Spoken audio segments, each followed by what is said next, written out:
lisäyksen kaverista. Henkilökohtaisesti uusi tuttavuus mulle, mutta lajin seuraneena niin Roomet päätti tulla vetää pikku Sebafemäks Fest showtas ensin ja seuraava kisa ja tapahtuma on sit X Gamesit Japanissa. Et sanotaan, että sen verran tasokas kuski, että Aku Järvinen!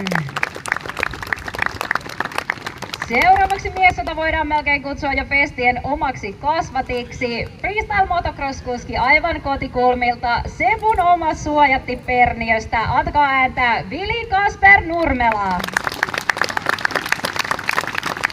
Meiltä Pohjanmaalta saapuu seuraavaksi mies, jolla on takana vuosikymmenen kokemus ja vahva paikka suomalaisessa freestyle motocrossissa.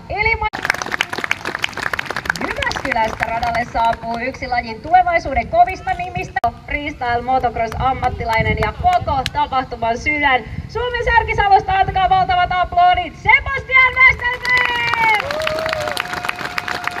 tähän tarvii lisätä sen verran, Janne, vielä, että ilman yleisöä show. Ai että mikä ihana! Metsan käre!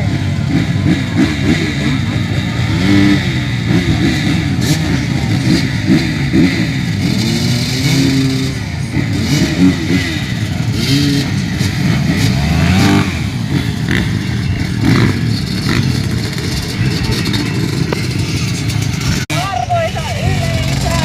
Tämän takia ollaan tänne tultu katsomaan näitä huikeita temppuja.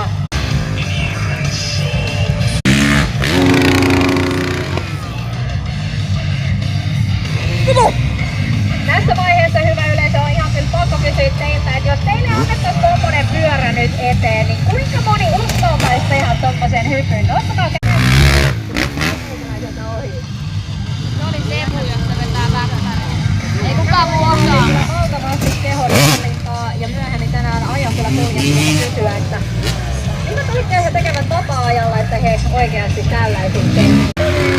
Yksenä nähtiin kyllä ensimmäinen voltti ainakin viimeistään, arvoisa yleisö. Kuinka taisi olla Superman, jos et kilomäärässä ollut? Jos tää on vasta lämpää. Niin. Minkälaista se oikein menee? Kyllä.